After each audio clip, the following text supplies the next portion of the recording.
इस वीडियो में हम देखेंगे हाई लेवल की कुछ इनइक्वालिटीज़ की प्रॉब्लम्स जो कि आगे आने वाले एग्जाम्स के लिए काफ़ी ज़्यादा बेनिफिशियल साबित हो सकती है। तो चलिए स्टार्ट करते हैं आज की वीडियो।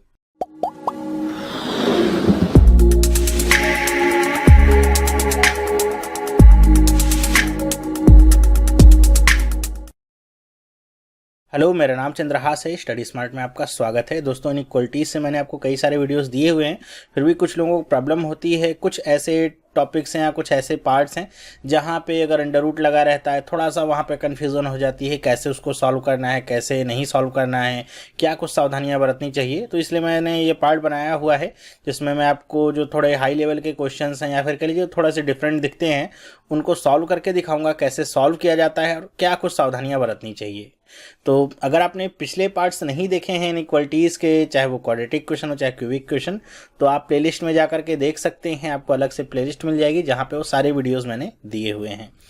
अब यहाँ पे पहला क्वेश्चन देखते हैं। काफ़ी अच्छा क्वेश्चन है, देखिए लिखा हुआ है 63x minus 94 under root x plus 35, और ये क्या है 32y minus 52 under root y plus 21। देखिए स्क्वायर वगैरह कुछ नहीं लगा हुआ है।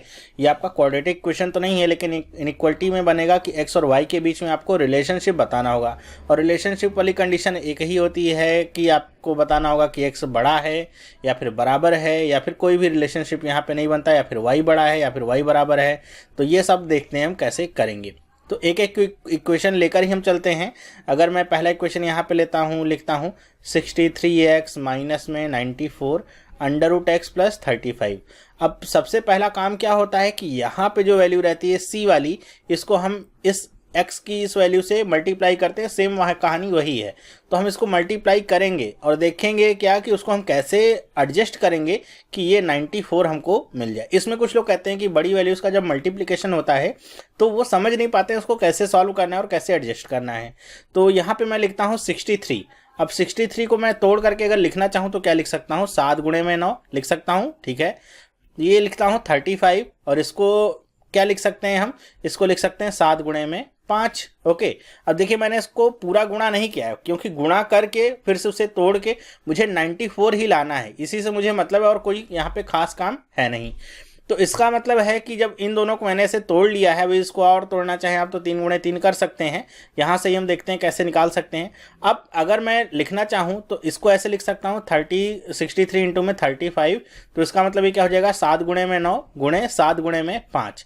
ये एक एक्स्ट्रा स्टेप है समझने के लिए, ये लिखा रहेगा। अब इसी में अगर मैं कुछ एडजस्टमेंट करता हूँ, कैसे कि 7 गुणे में 7 करूँ कितना हो जाएगा 49, और 9 गुणे में 5 करूँ कितना हो जाएगा 45। अगर इन दोनों को जोड़ूँ 9 और 5 कितना हो गया 14, 4 4 8 1 9, 94 आ गया। ये बीच वाली वैल्यू, बस यही आपको करना है। आपको पूरा इसको गुणा नहीं करना है, फिर से गुणनखंड नहीं करना है, बस इसको जो प्राइम फैक्टर्स हैं या थोड़े बड़े बड़े फैक्टर्स में आपको ब्रेक कर लेना है, और फिर उन्हीं में देखिए आपको कहीं ना कहीं कुछ ना कुछ पॉसिबिलिटी मिल जाती है कि जो बीच वाली वैल्यू होती है वो आपको मिल जाए। ओके, तो अब देखिए कितना आसान हो जाता है अब इसके आगे करना। अब कोई कठिन काम नहीं है। अब इसको आप ब्रेक करके लिख सकते हैं 63x, इसको लिख लीजिए कितना 49x माइनस में 45x। अब यहाँ पे देखिए अंडर रूट एक्स है, तो इसको आपको अंडर रूट एक्स ही लिखना पड़ेगा, एक्स नहीं, प्लस में 35, और बराबर में क्या हो गया 0। कॉमन ले लीजिए पेयर बना करके, चाहे जैसे मैंने बताया है वैसे भी आप लिख सकते हैं, लेकिन यहाँ पे थोड़ा सा अंडर रूट वाला केस है, थोड़ा सा सावधानी बरतनी पड़ेगी कि आप देखिए इनमें से कॉमन क्या लेंगे। 63 और 49 में कॉमन क्या है, 7 है कॉमन, ठीक है। 7 कॉमन ले लिया, यहाँ पे x और यहाँ पे क्या है अंडर रूट एक्स है, तो अंडर रूट एक्स भी आप कॉमन ले सकते हैं यहाँ से, ठीक है। तो यहाँ पे क्या बचेगा, 9 बार इसको काट देगा तो 9 बचेगा, साथ ही साथ यहाँ पे x है, तो x का मतलब क्या होता है, x का मतलब होता है अंडर रूट एक्स गुणे में अंडर रूट एक्स। एक अंडर रूट एक्स बाहर चला गया तो एक तो बचा रह गया, तो यहाँ पे हम लिख देंगे क्या अंडर रूट एक्स, माइनस में यहाँ पे 7 काटेगा इसको कितनी बार में, 7 बार में अंडर रूट एक्स बाहर चला गया तो केवल इतना ही बचेगा, तो ब्रैकेट में क्या आएगा 9 अंडर रूट एक्स माइनस में 7। ओके, नेक्स्ट हम देखते हैं इन दोनों में क्या क्या कॉमन है। देखिए यहाँ पे अंडर रूट एक्स है, यहाँ पे तो कुछ नहीं है, तो अंडर रूट एक्स तो कॉमन आएगा नहीं। फिर और क्या कॉमन हो सकता है, क्या है 45 और ये क्या है 35 है, तो 5 कॉमन आएगा, तो माइनस में 5 कॉमन ले लीजिए, तो क्या हो जाएगा, ये माइनस है तो ये प्लस कर देगा, इसको 9 बार में काटेगा 9 अंडर रूट एक्स, और ये प्लस है तो माइनस हो जाएगा, माइनस में 5 सते 35 बराबर में 0। अब देखिए ये वाला ब्रैकेट दोनों में क्या है कॉमन है, तो इसको कॉमन निकाल लीजिए, क्या आ जाएगा 9 अंडर रूट एक्स माइनस में 7 एक ब्रैकेट में, और दूसरे ब्रैकेट में क्या बचा 7 अंडर रूट एक्स माइनस में 5 इज इक्वल टू 0। अब आप एक्स की वैल्यू निकाल लीजिए, इसको 0 के इक्वल करिए, एक ब्रैकेट को दूसरे ब्रैकेट को, तो पहले ब्रैकेट को अगर 0 के इक्वल करेंगे 7 उधर जाएगा, 7/9 आ जाएगा। किसकी वैल्यू आएगी? √x की वैल्यू कितनी आ जाएगी? 7/9। फिलहाल ये बताने की जरूरत नहीं पड़ेगी। और यहाँ से क्या आ जाएगी √x की वैल्यू? यहाँ से आ जाएगी 5/7। लेकिन ये √x की वैल्यू है, आपको x की वैल्यू चाहिए होगी, तो x की वैल्यू आप निकाल लीजिए, स्क्वायर कर दीजिए दोनों तरफ, तो ये कितना हो जाएगा? 49/81। और ये कितना हो जाएगा? 25/49। ओके, ये x की दो वैल्यूज मिल गई। सेम कहानी आपको y के साथ करना है, y के साथ भी आपको यही करना है। अब कुछ लोगों को लग रहा होगा टाइम इसमें लग रहा है, थोड़ा सा टाइम इसमें थोड़ा सा तो लगेगा, ओके लेकिन जो कुछ लोगों को कन्फ्यूजन होती है कि बहुत कठिन होता है और करने लायक नहीं है, छोड़ के आने लायक है, तो ऐसा नहीं है। अब इसको भी आप लीजिए 21 और 32, इसी तरह आप इसको ब्रेक कर लीजिए। 21 है, 21 को क्या लिख सकते हैं? 3 गुणे में 7 लिख सकते हैं। और 32 को हम क्या लिख सकते हैं? अगर बड़े में लिखना चाहें 4 गुणे में 8 लिख सकते हैं। 8 चौक 32 होता है। अब आपको यहाँ पे क्या लाना है? 52 लाना है। तो अब देखिए यहाँ पे 52 आप कैसे ला सकते हैं? तो अगर आप यहाँ पे 21 और 32 आप जोड़िए तो 52 तो आने से रहा। तो आप कैसे कर सकते हैं? 4 तियां 12 करिए, 8 सते 56 करिए, तो 56 में से 12 जोड़ेंगे तो 52 तो आएगा नहीं, 12 घटाएंगे तो भी 52 आने वाला नहीं, तो ये भी आपका काम नहीं चलेगा। तो आप क्रॉस में अगर मल्टीप्लाई करके देखिए, 8 गुणे में 3 कितना हो जाएगा? 24, और 7 गुणे में 4 कितना होगा? 28। 24 और 28 जोड़ेंगे तो 52 मिल जाएगा। बस इसीलिए कह रहा हूँ कि इनको आप ब्रेक करके बस लिख लीजिए, बड़े बड़े जो आपके गुणनखंड है उसमें ब्रेक करके लिख लीजिए, और वहीं से आपको पूरा हिंट मिल जाएगा कि इसको आप कैसे जोड़ घटा सकते हैं। पूरा इसको 21 और गुणे 32 करने की जरूरत नहीं पड़ेगी आपको। तो यहाँ से हमको क्या मिल गया? 8 गुणे में 3 और 7 गुणे में 4, 24 और 28। तो इसको आप लिख लीजिए, क्या हो जाएगा? 32y माइनस में 28√y माइनस में 24√y प्लस में 21 बराबर 0। कुछ लोगों को कन्फ्यूजन होती है कि 24 पहले लिखें 28 पहले लिखें, इस बात को लेकर के वो थोड़ा सा कंफ्यूज होते हैं। तो ऐसे कोई कंफ्यूज होने की जरूरत नहीं है, चाहे आप 24 पहले लिखिए चाहे 28 बाद में लिखिए, आंसर आपका सेम ही रहेगा, कोई आंसर में फर्क नहीं पड़ेगा। बस पेयरिंग आप कर लीजिए, इन दोनों को पेयर बनाइए, इन दोनों को पेयर बनाइए, देखिए कॉमन क्या क्या निकलता है। तो फिर से यहाँ y है और यहाँ पे √y है, तो √y कॉमन निकलेगा, यहाँ पे 32 और यहाँ पे 28 है। अब क्या यहाँ से कॉमन निकल सकता है? ये 32 और 28 से कॉमन क्या निकलेगा? 4 निकलेगा। तो यहाँ से क्या हो जाएगा? 4 कितनी बार काटेगा? 8 बार में, और एक यहाँ पे √y बचा रह गया। माइनस में ये 4 कितनी बार काटेगा? 7 बार में, √y भी आपका बाहर चला गया, तो यहाँ पे कुछ बचेगा नहीं। यहाँ पे देखिए दोनों में क्या कॉमन है, तो आपको 3 कॉमन देखने को मिलेगा। माइनस में 3 कॉमन ले लिया तो क्या बचा? 8√y माइनस में 3 सते 21 बराबर में 0। अब देख लीजिए यहाँ से आप √y की वैल्यू चाहें तो डायरेक्ट लिख सकते हैं, ये ब्रैकेट तो कॉमन ही है, ये दोनों हैं, तो यहाँ से √y की वैल्यू आप निकाल सकते हैं। क्या आ जाएगी? 0 के बराबर करेंगे तो 7/8 कॉमा, अब इन दोनों को आप ले लीजिए, देखिए यहाँ से √y की वैल्यू क्या मिलेगी? 3/4। स्क्वायर कर लीजिए तो y की वैल्यू मिल जाती है आपको 49/64, और यहाँ पे क्या मिलती है? 9/16। ये आ गई y की वैल्यू। देखिए अभी काम आपका पूरा नहीं हुआ है, कंपैरिजन का काम अभी बाकी है जो आपको करना पड़ेगा, तभी आप सही आंसर निकाल सकते हैं। अब कंपैरिजन अगर हम करना चाहें तो कैसे कर सकते हैं? अब आपको x की एक वैल्यू लेनी होगी और y की दोनों वैल्यू से कंपेयर करना होगा। अब ये 49/81 है और ये 49/64 है। ओके, तो आपको देखना होगा दोनों में क्या बड़ा है। देखिए न्यूमरेटर तो सेम है 49 और 49, डिनोमिनेटर इसका बड़ा है और इसका क्या है? छोटा है। तो यहीं से आपको समझ जाना चाहिए कि जिसका डिनोमिनेटर बड़ा होगा वो वैल्यू उतनी ही छोटी होगी। जैसे अगर मैं लिखता हूं 1/2 और 1/3, बताइए इसमें कौन सा बड़ा होगा? तो देखिए यहाँ पे डिनोमिनेटर क्या है? 3, ऊपर सेम है 1 1, यहाँ पे 3 और यहाँ पे 2, इसका मतलब क्या होगा? 0.5 और इसका मतलब होगा 0.3। मतलब डिनोमिनेटर जितना छोटा वैल्यू उतनी बड़ी। मतलब पहला जो कंपैरिजन मिलता है क्या मिलता है? x is less then y। Okay, ये पहला कंपैरिजन है।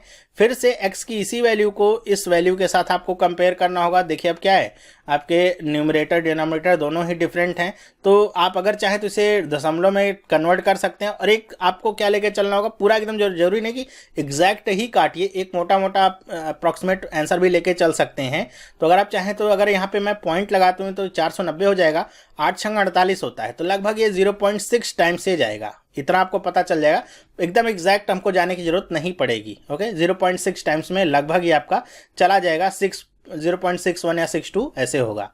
और अगर यहाँ पे देखें, यहाँ पे अगर मैं पॉइंट लगाता हूँ ये 90 हो जाएगा, तो कितना होता है? 16 पंचे 80, तो लगभग ये आपका 5 टाइम्स में जाएगा। तो यहाँ से आपको क्या पता चलता है कि x की वैल्यू y की इस वाली वैल्यू से क्या हो जाती है? ये बड़ी हो जाती है। तो यहाँ पे देखिए आपको क्या मिल जाएगा, x is greater than y। और यहाँ पे जैसे ही आपको ये दो अपोजिट साइन मिल गए, एक y की तरफ बड़ा है और एक x की तरफ बड़ा है, तो आगे अब कोई कंपेयर करने की जरूरत ही नहीं है। x और y में कोई भी रिलेशनशिप स्टैब्लिश नहीं हो सकती है। पांचवा जो ऑप्शन होगा उसको टिक करिए और आगे बढ़िए। सारी वैल्यूज को निकाल लेना जितना इंपॉर्टेंट है, उससे भी ज़्यादा इंपॉर्टेंट होगा आपको कंपैरिजन करना। कंपैरिजन आपका ऐसा ही होगा, और थोड़ा आप स्मार्ट वर्क भी करिएगा। जरूरी नहीं कि आप सारी वैल्यूज को कंपेयर करिए, जहां भी दो साइन अपोजिट मिले बस वहीं से छोड़ के आगे बढ़िए कि अब कोई भी रिलेशनशिप स्टैब्लिश नहीं हो सकती। रिलेशनशिप तभी स्टैब्लिश होती जब सारे साइन एक ही तरफ होते, तब आपका कोई ना कोई रिलेशनशिप स्टैब्लिश होता। मेरे ख्याल से ये आपको समझ में आया होगा। चलिए अब दूसरा क्वेश्चन देखते हैं। अब यहाँ पे देखिए आपके सामने 3 इक्वेशंस लिखे गए हैं और 3 वेरिएबल भी हैं, एक्स, वाई और जेड, और आपको यहीं से आंसर निकालना चाहिए। तो कई बार होता है कि एक 3 वेरिएबल या 3 इक्वेशन को देख कर कुछ बच्चे डर जाते हैं और सोचते हैं इसको छोड़ के स्किप करके आगे बढ़ते हैं, जबकि ऐसा करना नहीं चाहिए। इक्वेशन वाले इनइक्वलिटीज वाले सवाल तो सारे ही करने चाहिए। अब इसको करना कैसे, इसको आप ध्यान दीजिए कि आपको थोड़ा सा यहाँ पे दिमाग लगाना होगा, स्मार्ट वर्क थोड़ा सा करना होगा, तो आप आसानी से इस तरह के क्वेश्चन को सॉल्व कर सकते हैं और बहुत आसान होता है सॉल्व करना। अब अगर मैं पहले क्वेश्चन को लेकर के चलूँ, ये 1331 देख के ही मुझे पता चल जाता है 11 का क्यूब है ये। तो यहां से मुझे ये पता चल जाता है x प्लस वाई का होल क्यूब बराबर में 11 का क्यूब। तो x प्लस वाई बराबर में क्या मिल जाता है, 11। ओके, अब मुझे पता चल गया x प्लस वाई की वैल्यू कितनी है, 11। अब कहीं ना कहीं से मुझे x माइनस वाई अगर मिल जाए तो मुझे कम से कम x और y की वैल्यू मिल जाएगी, और वहां पे अगर मैं रख दूंगा x और y की वैल्यू तो z की वैल्यू मिल जाएगी। लेकिन यहाँ पे देखिए x माइनस वाई की वैल्यू अगर मैं करूंगा भी तो z में प्राप्त होती है, मतलब मुझे वहां से कुछ आंसर नहीं मिलेगा। अगर आप सोच रहे हैं ऐसे कर लेंगे कि x माइनस वाई बराबर है माइनस में z, और इस वाले इक्वेशन को और इस वाले इक्वेशन को हम जोड़ घटा लें तो आपको एक और इक्वेशन मिल जाएगा 2 वेरिएबल का। कुछ सॉल्व होके आएगा नहीं, x और y की या किसी की वैल्यू नहीं मिलेगी, बल्कि एक और इक्वेशन ही प्राप्त होगा। तो कैसे हम इस समस्या से अपना छुटकारा पा सकते हैं, तो इसके लिए आपको थोड़ा सा अलजेब्रा के फॉर्मूले याद रखने होंगे। जिन लोगों ने वीडियो देखा होगा अलजेब्रा का एसएससी वाले चैनल पे, जो पहला वीडियो था उसमें मैंने कुछ फॉर्मूले डिस्कस किए थे, बहुत इंपॉर्टेंट फॉर्मूलाज हैं, वो आपको भी पता होने चाहिए। कि अगर ये x प्लस वाई बराबर में 11 है, अगर मैं दोनों तरफ का स्क्वायर कर दूं तो क्या हो जाएगा, x प्लस वाई का होल स्क्वायर, ये बराबर में क्या हो जाएगा, 121। और मैंने वहां पर आपको बताया, जाके देखिएगा कि x प्लस वाई का होल स्क्वायर, इसका एक फॉर्मूला क्या होता है, x माइनस वाई का होल स्क्वायर प्लस में 4xy। यही आपको यहाँ पे रखना है। तो क्या हो जाएगा, x माइनस वाई का होल स्क्वायर प्लस 4xy। अब सोचिए हमने ऐसा किया क्यों, ताकि हमको x माइनस वाई में वैल्यू एक मिल जाए। जैसे एक x प्लस वाई में एक इक्वेशन मिला है, वैसे ही x माइनस वाई में एक इक्वेशन मिल जाएगा, और दोनों को हम सॉल्व कर लेंगे तो x और y दोनों की वैल्यू मिल जाएगी, और फिर z की वैल्यू हमको आसानी से मिल जाएगी। यहाँ पे देखिए x इंटू वाई की वैल्यू हमको दी गई है दूसरे इक्वेशन में, कितनी है, 28। इस 28 को आप यहाँ पे रखिए और 4 से गुणा करिए, तो x माइनस वाई का होल स्क्वायर कितना हो जाएगा, 28 गुणे में 4 आप करेंगे तो कितना मिल जाएगा आपको, 112। 112 आप इधर घटा दीजिए 121 में से, तो कितना मिलेगा, 9 मिलेगा। स्क्वायर है, इधर जाएगा अंडर रूट बनेगा, तो x माइनस वाई की वैल्यू कितनी मिल गई, 3। x माइनस वाई की वैल्यू कितनी मिल गई, 3। x प्लस वाई की वैल्यू कितनी है, 11। इन दोनों इक्वेशन को अगर हम सॉल्व करते हैं, x प्लस वाई बराबर में 11 लिख लूँ, सॉल्व करिए, y से y कट गया, 2x बराबर में कितना गया, 14। तो x की वैल्यू कितनी हो गई, 2 सत्ते 14। x की वैल्यू कितनी आ गई, 7। अब ये 7 अगर मैं पहले क्वेश्चन में रख दूं तो y की वैल्यू क्या मिल जाएगी, यहाँ पे 7 रखूंगा, 7 11 में से घट जाएगा, कितना बचेगा, 4 बचेगा। y की वैल्यू कितनी आ गई, 4। x की वैल्यू कितनी आ गई, 7। अब तीसरा वाला इक्वेशन यूज कर लीजिए, x माइनस वाई, तो x की जगह पे हम क्या रखते हैं, 7, y की जगह पे क्या रखते हैं, 4, प्लस z इक्वल टू 0। 7 में से 4 गया, कितना बचा, 3। तो z की वैल्यू इधर जाएगा तो क्या हो जाएगा, -3। x की वैल्यू भी मिल गई, y की वैल्यू भी मिल गई, z की वैल्यू भी मिल गई। तो अगर आप देखना चाहें तो आप इसको आसानी से लगा सकते हैं कि ऐसे कि x is greater than y and also greater than z। x क्या है, y से भी बड़ा है और z से भी बड़ा है। जहां भी होगा टिक करेंगे और आप आगे बढ़ेंगे। ओके, तो आपको क्वेश्चन देख करके घबराना नहीं है। अगर छोटी छोटी चीजें आपको पता है, कुछ लोग कहते हैं फॉर्मूला कौन याद करेगा, सब बकवास चीजें हैं। अगर आपको ये बकवास थोड़ा सा अगर पता होता तो कितने आसानी से आप इस क्वेश्चन को सॉल्व कर लेते, वरना आप इसे छोड़ करके आएंगे। बहुत ही अच्छे फॉर्मूलाज हैं, तो आप अलजेब्रा का पार्ट 1 देखिएगा, वहां पे सारे जो फॉर्मूलाज लिखे हैं उनको आप कम से कम नोट करके रख लीजिए। इसी तरह हम तीसरा क्वेश्चन देखते हैं, क्या है इसका। ये देखिए क्वेश्चन है कि 18/x² प्लस 6/x माइनस में 12/x² is equal to 8/x², y cube plus 9.68 plus 5.64 is equal to 16.95। अब आपको x और y में कंपैरिजन करना है। तो कुछ लोग होते हैं कि ऐसे अपॉन वगैरह देख करके थोड़ा सा डर जाते हैं तो कैसे करेंगे हम इसको? सिंपल वैसे ही करेंगे जैसा हम हमेशा से करते हैं कि पहला इक्वेशन हम यहाँ पे लिख लेते हैं 18 अपॉन में एक्स स्क्वायर प्लस 6 अपॉन में एक्स, माइनस में 12 अपॉन में x square is equal to 8 upon में एक्स स्क्वायर। अब करना क्या है सबसे पहला काम कि देखिए नीचे एक्स एक्स एक्स ही है, तो हम क्या करते हैं इसको इसका एलसीएम ले लेते हैं। तो एलसीएम कितना आ जाएगा? एक्स स्क्वायर आ जाएगा। तो ये कितना आ जाएगा? 18x प्लस में x से एक x कटेगा, ये कितना हो जाएगा? 6x, एक्स स्क्वायर से एक्स स्क्वायर कट गया, कितना बचा? 12। और इधर क्या आ गया? 8 अपॉन में एक्स स्क्वायर ही रहा। अब देखिए ये कैंसिल आउट हो गया आपस में, बचा क्या रह गया? देखिए 18 में से 12 चला गया, कितना बचा रह गया? 6। तो 6x माइनस प्लस हो जाएगा 6 इज इक्वल टू 8। तो 6x, ये 6 इधर जाएगा तो कितना हो जाएगा? 8 में से घट जाएगा तो कितना बचेगा? 2। तो x की वैल्यू कितनी आ गई? 2/6 काट दीजिए, कितना आ गया? 1/3, या फिर आप 0.33 भी लिख सकते हैं x की वैल्यू। अब y की वैल्यू आपको निकालनी है, तो y की वैल्यू भी हम निकाल लेते हैं। कैसे निकालेंगे? अब आप देखिए जो भी पॉइंट वगैरह है सबको ऐड कर लीजिए, इन दोनों को ऐड करिए, उसमें से माइनस करना है हमको। तो ऐड कैसे करना है? एक एक करके ऐड नहीं करना है। 9 5 14 होता है, इतना पता है। और 68 और 64 को अगर आप जोड़ेंगे तो आपको कितना मिलेगा? 1.32। 1.32 में 14 में अगर 1.32 जोड़ेंगे तो कितना मिल जाएगा? 15.32। तो ऐसे आपको ओरली ऐड करना है, ऐसा नहीं कि 8 4 12, 6 6 12, 1 13, 9 5 14, 1 15, ऐसे नहीं, एकदम ओरली करना है। 9 5 14, 68 और ये 64 आपका आ जाएगा 1.32, जोड़ेंगे 15.32, ये आपको घटा लेना है। तो ये कितना आ जाएगा? देखिए मैं डायरेक्ट लिखता हूँ y क्यूब बराबर, यही आपकी स्पीड है। कुछ लोग कहते हैं स्पीड कैसे इंक्रीज की जाए, यही तरीका है स्पीड इंक्रीज करने का। कम से कम लिखिए, ज़्यादा से ज़्यादा मेंटल कैलकुलेशन करिए। तो 16.95 में से आपको कितना घटाना है? माइनस में 15.32, ये घटा लेना है। अब इसको घटा लीजिए, 5 में से 2 जाएगा, कितना बचेगा? 3, 9 में से 3 जाएगा, कितना बचेगा? 6, और 16 में से आपका 6 में से 5 गया तो 1 बचा, 1.63। ये कितना गया? ये y, अच्छा ये y मेरे ख्याल से क्यूब नहीं, ये आपका स्क्वायर है, तो इसको आप सही कर लीजिएगा, ये स्क्वायर रहेगा वैल्यू, क्यूब नहीं है, ये स्क्वायर है। y स्क्वायर की वैल्यू कितनी आ गई? 1.63। तो y की वैल्यू कितनी आ जाएगी? अंडर रूट में 1.63। अब आप अगर सोच रहे हो कि अब इसका अंडर रूट निकालना थोड़ा सा कठिन काम है, तो आप गलत हो सकते हैं। अब पूछेंगे कैसे हम गलत हो सकते हैं, तो आप इसको अगर सोच लीजिए कितना है? 163 है, ये आपका 169 के आसपास है। मतलब ये कितने का क्यूब हो, ये कितने का स्क्वायर होता है? 13 का स्क्वायर होता है। 13 का स्क्वायर कितना होता है? 169। ओके, मतलब ये 163 है, 13 से कम होगा। 13 से कम होगा तो कितना होगा ये? तो लगभग में ये 1.2 और ये 27 या 28 ऐसे होगा। 1.27 या 28 आपको निकालने की कोई ज़रूरत नहीं है, कोई भी इसको चक्कर में नहीं पड़ेगा कि इसको आपको बैठ करके पूरा निकालना है। अप्रॉक्सीमेशन आपको करना आना चाहिए, स्पीड अगर आपको बढ़ानी है तो। 1.63 का मतलब 12 पॉइंट समथिंग में ये होगा, तो 1 पॉइंट में 27 इसके आसपास आपको आंसर होगा। वैसे भी केवल 1 पॉइंट ही आपको इतना समझ में आ जाता है तो भी आपके लिए बहुत है। y की वैल्यू कितनी आ गई? 1.27। x की वैल्यू कितनी है? 0.33। कौन सी वैल्यू बड़ी होगी? तो आपस में ही आपको पता चल जाता है y is greater then x। ये रिलेशनशिप आपकी सही हो रही है। मेरे ख्याल से आपको समझ में भी आया होगा कैसे करना, थोड़ा सा एक आइडिया आपको अच्छा मिला होगा। नेक्स्ट क्वेश्चन चलते हैं। ये भी अच्छा क्वेश्चन है और कई सारे लोगों को थोड़ा सा यहाँ पे प्रॉब्लम होती है। जो दूसरा पार्ट इसका होगा जहाँ पे कॉमन लेना रहता है, वहाँ पे जा करके कुछ लोगों को प्रॉब्लम होती है। देखिए कैसे करेंगे हम, काम वही करना है। एक इक्वेशन दिया गया 8√3x प्लस में 45 है, तो 45 को हम तोड़ लेते हैं तो कितना हो जाएगा? 9 गुणे में 5। अब आपको यहाँ पे देखना क्या होगा, ये बात थोड़ा सा ध्यान रखिएगा कि रूट में क्या वैल्यू है। रूट में वैल्यू कितनी है? √3।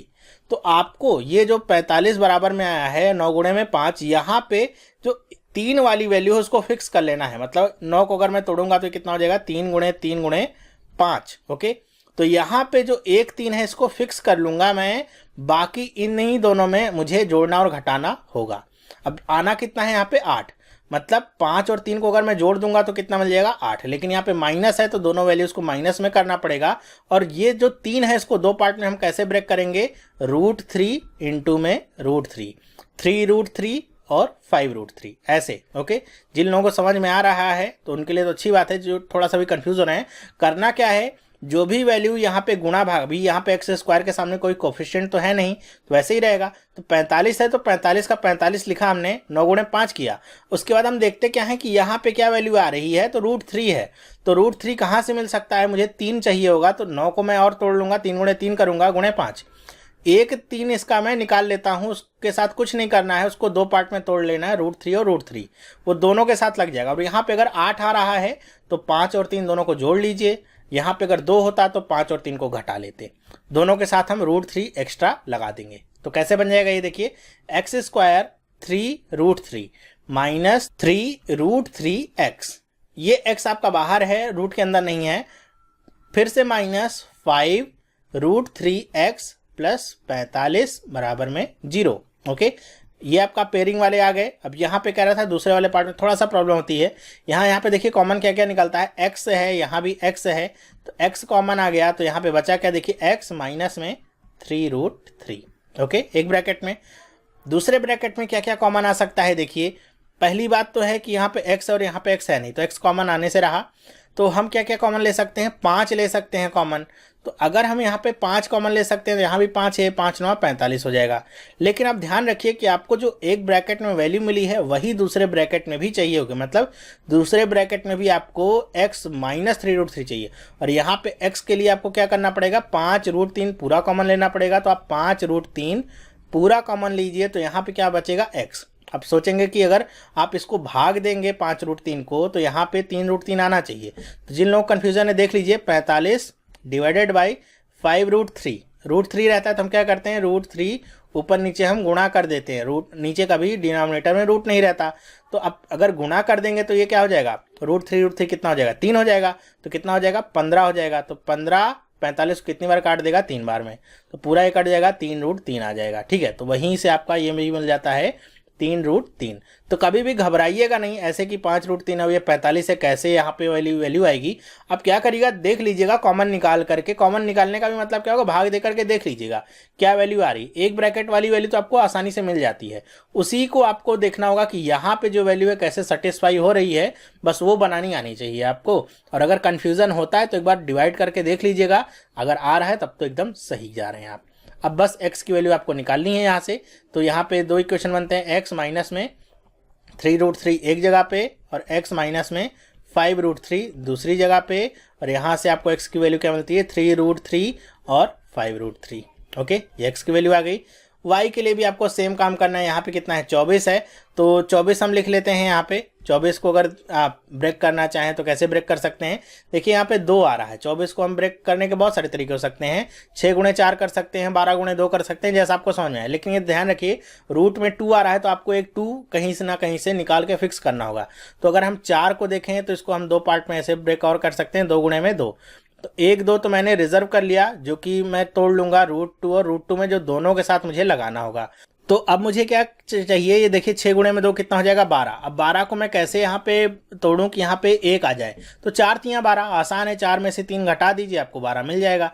लेकिन यहाँ पे माइनस है तो हमको क्या करना पड़ेगा, बड़ी वाली जो संख्या रहती है उसको माइनस में लेना पड़ेगा, मतलब 4 वाली वैल्यू को माइनस में लेना पड़ेगा। वैसे ही हम तोड़ के लिख लेते हैं, y² माइनस में 4, और ये जो √2 हमने 2 बार ब्रेक किया है इसको लगा देंगे ऐसे, 4 और 3 ये 2 पार्ट बने, एक बार 4√2 और एक बार 3√2, तो 4√2y प्लस, ध्यान रखें प्लस क्यों, क्योंकि 3 माइनस हो रहा है इसमें से, और बड़ी संख्या 4 है तो इसके सामने माइनस लगाए तभी यहाँ पे माइनस आ सकता है। ये कितना हो जाएगा, 3√2y माइनस में 24 बराबर में 0। फिर से आप पेयरिंग करिए, कॉमन निकाल लीजिए, क्या क्या कॉमन आ सकता है, y तो कॉमन आ जाएगा, तो y माइनस में 4√2 ये बचेगा।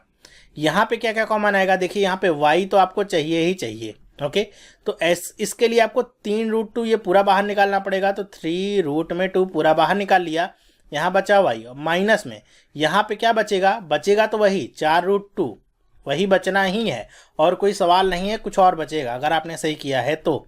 फिर भी अगर आपको शंका होती है कि पता नहीं सही किया है गलत किया, तो आप यहाँ पे भाग दे के देख लीजिए, 24 डिवाइडेड बाई 3√2, तो √2 का ऊपर और नीचे गुणा हो जाएगा, √2 गुणा होकर कितना हो जाएगा, 2 हो जाएगा, 3 दूनी 6, 6 गुणे में 4, 6 चौको 24, 4√2 आ गया, जी हाँ आ गया, मतलब आपने सही किया है।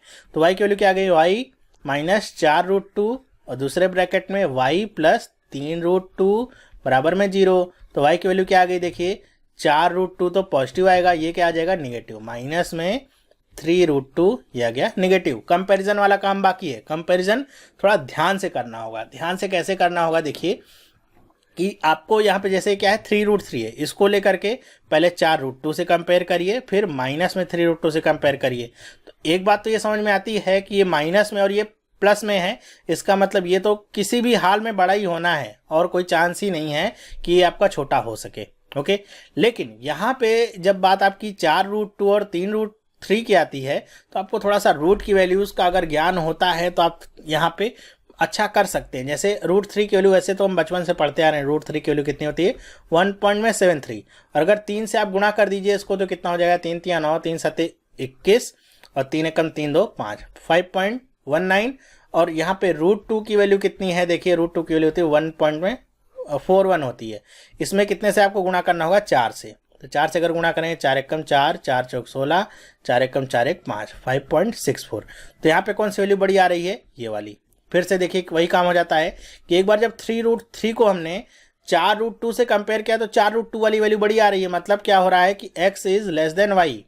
फिर जब हमने 3√3 को माइनस में 3√2 से कंपेयर किया तो ये तो प्लस में और ये माइनस में, तो जाहिर सी बात है x वाली वैल्यू ही बड़ी होगी, x is greater than y। तो फिर से देखिए क्या हो गया, साइन आपके अपोजिट हो गए, मतलब x और y में कोई भी रिलेशनशिप नहीं। ऑप्शन नंबर 5 टिक करेंगे और आगे बढ़ेंगे। बाकी की दोनों कंपेयर करने की टेंशन में पड़ना ही नहीं है। ओके, बहुत आसानी से हमने सॉल्व कर लिया इसको। बस ये थोड़ा सा कंफ्यूजन था, जो कॉमन लेने वाली बात थी वो आपको समझ में आ गई हो, कैसे आपको फिक्स करना है, जो भी रूट वाली वैल्यूज रहती हैं वो भी आपको समझ में आ गई होगी। पांचवा क्वेश्चन भी देखते हैं, इसी तरह का है, लेकिन यहाँ पे डिफरेंस क्या है, यहाँ पे देखिए जो आपका x है वो भी अंदर ही है, रूट के अंदर है, और y जो है वो भी आपका रूट के अंदर ही है। तो भी आपको डरना नहीं है, ऐसा नहीं कि बहुत कठिन हो गया कैसे सॉल्व होगा, फिर भी आप कर लेंगे। देखिए कैसे करते हैं। पहला क्वेश्चन आप लीजिए, करना वही है, 24 है तो 24 को आप तोड़ लीजिए। कितनी बार तोड़ सकते हैं, तो इसको हम कर सकते हैं 6 गुणे 4 जैसे भी किया। अब यहाँ पे √2 है तो वही हम करेंगे कि इसको हम 2 गुणे 2 कर सकते हैं, और 1 2 तो फिक्स कर लिया, जिसको हम √2 और √2 करके 2 बार लिख लेंगे। 6 दूनी 12 आ जाएगा। अब 12 आ रहा है, 12 को कैसे तोड़ेंगे कि 7 आ जाए, तो 4 3 12, 4 और 3 जोड़ लीजिए। अब 4 के साथ क्या होगा, √2 जुड़ेगा, और 3 के साथ क्या होगा, √2 जुड़ेगा। बस वही आपको करना है। ध्यान से थोड़ा सा क्या करना होगा कि यहाँ पे x भी आपका रूट के अंदर ही है, तो लिखेंगे कैसे, 4 पूरा का पूरा आपका हो जाएगा √2x माइनस 3, और ये पूरा √2x, ये पूरा, और प्लस में 24 बराबर में 0। फिर से इन दोनों के बीच कॉमन, इन दोनों के बीच कॉमन ढूंढिए। देखिए कॉमन क्या आएगा, √x आएगा कॉमन, यहाँ पे x नहीं आएगा। क्यों, यहाँ पे ये जो x है रूट के अंदर है, तो √x अगर कॉमन आ जाता है तो यहाँ पे क्या बचेगा, √x बचेगा, माइनस में यहाँ पे क्या बच जाएगा, 4√2 बचा, माइनस यहाँ पे क्या आपका आना चाहिए, देखिए तो यहाँ पे आपको √x प्राप्त होना चाहिए। तो √x तभी प्राप्त हो सकता है जब आपका 3√2 पूरा कॉमन जाए, तो 3√2 आप पूरा ले जाइए। दूसरे पार्ट की कुछ लोगों को टेंशन होती है, टेंशन लेने की जरूरत नहीं, 3√2 कॉमन ले लीजिए। तो यहाँ पे क्या बचेगा, देखिए √x बचा, माइनस में यहाँ पे 24 है, अभी हमने करके देखा था 24 को अगर हम 3√2 से भाग दें तो √2 और √2 ऊपर नीचे हो जाएगा, कितना हो जाएगा, 3 दूनी 6, 6 चौको 24, 4√2 ही बचेगा, तो कितना गया, 4√2 बराबर में 0।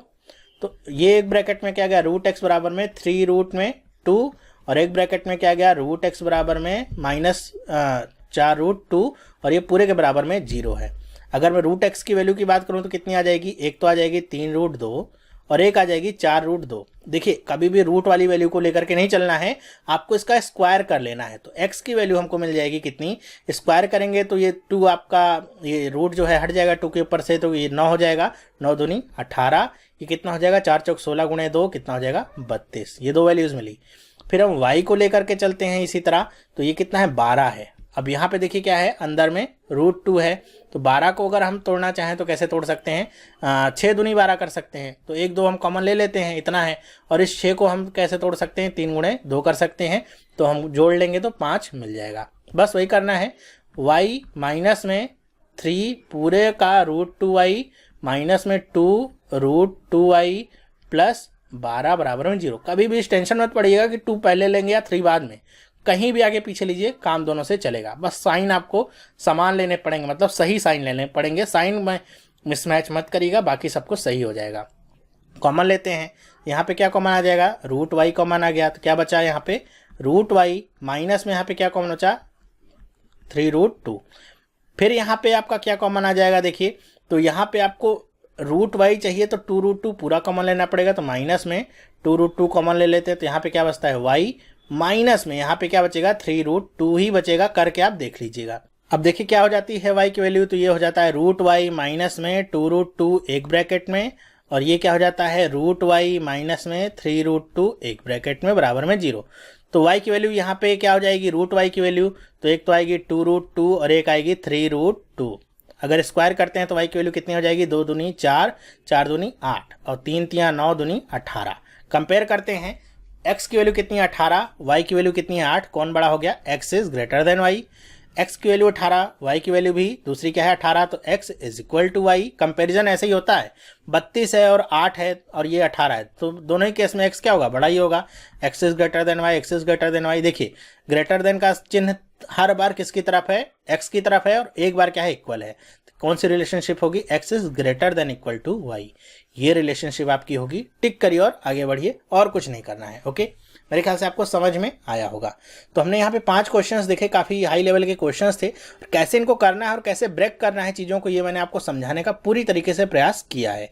फिर भी अगर आपके सामने कोई ऐसा क्वेश्चन आता है जिसमें आपको डिफिकल्टी होती हो करने में और समझने में, तो आप मुझे कमेंट करके बताइएगा, और मेल भी आप मुझे कर सकते हैं।